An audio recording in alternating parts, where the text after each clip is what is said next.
ओम नमः शिवाय। श्री शिव महापुराण रुद्र संहिता सती खंड 20वां अध्याय।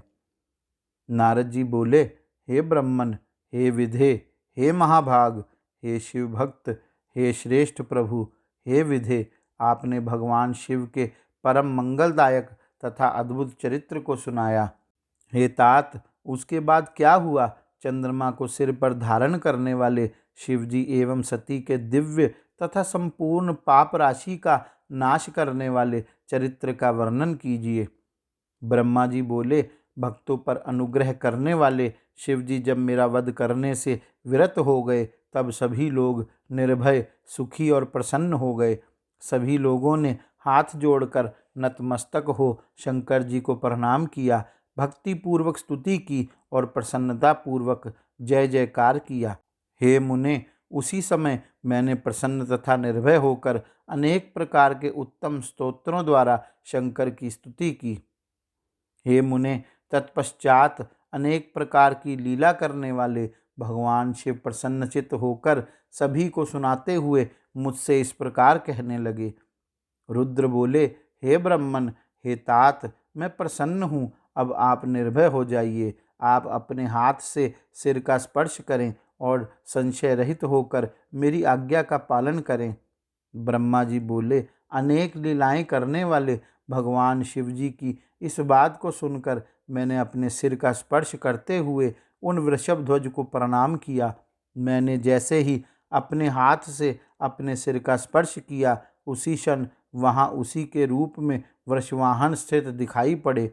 तब लज्जायुक्त शरीर वाला मैं नीचे की ओर मुख करके खड़ा रहा। उस समय वहाँ स्थित इंद्र आदि देवताओं ने मुझे देखा। उसके पश्चात लज्जा से युक्त होकर मैं शिवजी को प्रणाम करके तथा उनकी स्तुति करके क्षमा कीजिए, क्षमा कीजिए, ऐसा कहने लगा। हे प्रभु, इस पाप की शुद्धि के लिए कोई प्रायश्चित और उचित दंड कीजिए, जिससे मेरा पाप दूर हो जाए। इस प्रकार मेरे कहने पर भक्तवत्सल सर्वेश शंभु अत्यंत प्रसन्न होकर मुझ विनम्र ब्रह्मा से कहने लगे। शंभु बोले, हे ब्रह्मन, मुझसे अधिष्ठित इसी रूप से आप प्रसन्नचित्त होकर आराधना में संलग्न रहते हुए तप करें। इसी से पृथ्वी पर सर्वत्र रुद्रशीर नाम से आपकी प्रसिद्धि होगी और आप तेजस्वी ब्राह्मणों के सभी कार्यों को सिद्ध करने वाले होंगे। आपने काम के वशीभूत होकर जो वीर्यपात किया है, वह कृत्य मनुष्यों का है। इसलिए आप मनुष्य होकर पृथ्वी पर विचरण करें। जो तुम्हें इस रूप से देखकर यह क्या, ब्रह्मा के सिर पर शिवजी कैसे हो गए, ऐसा कहता हुआ पृथ्वी पर विचरण करेगा, और फिर जो कौतुकवश आपके संपूर्ण कृत्य को सुनेगा, वह पराई स्त्री के निमित्त किए गए त्याग से शीघ्र ही मुक्त हो जाएगा। लोग जैसे जैसे आपके इस कुकृत्य का वर्णन करेंगे, वैसे वैसे आपके इस पाप की शुद्धि होती जाएगी। हे ब्रह्मन, संसार में मनुष्यों के द्वारा आपका उपहास कराने वाला तथा आपकी निंदा कराने वाला यह प्रायश्चित मैंने आपसे कह दिया। काम पीड़ित आपका जो तेज वेदी के मध्य में गिरा तथा जिसे मैंने देख लिया, वह किसी के भी धारण करने योग्य नहीं होगा। तुम्हारा जो तेज पृथ्वी पर गिरा, उससे आकाश में प्रलयंकर मेघ होंगे।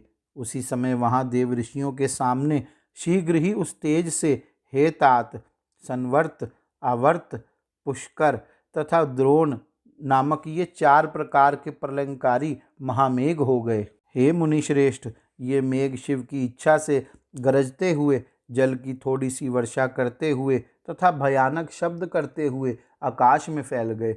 उस समय घोर गर्जन करते हुए उन मेघों के द्वारा आकाश के आच्छादित हो जाने पर शीघ्र ही शंकर जी और सती देवी शांत हो गए।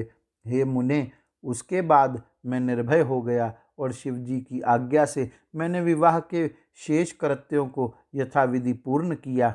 हे मुनि श्रेष्ठ, उस समय देवताओं ने प्रसन्न होकर शिवाशिव के मस्तक पर चारों ओर से पुष्पों की वर्षा की। उस समय बाजे बजने लगे, गीत गाए जाने लगे, ब्राह्मणगण भक्ति से परिपूर्ण हो वेद पाठ करने लगे, रंभा आदि अप्सराएं प्रेम पूर्वक नृत्य करने लगी। इस प्रकार हे नारद, देवताओं की स्त्रियों के बीच महान उत्सव हुआ। तदंतर यज्ञ कर्म का फल देने वाले भगवान परमेश्वर शिव प्रसन्न होकर लौकिक गति का आश्रय ले हाथ जोड़कर प्रेम पूर्वक मुझ ब्रह्मा से कहने लगे, गौरी शंकर भगवान की जय। ओम नमः शिवाय।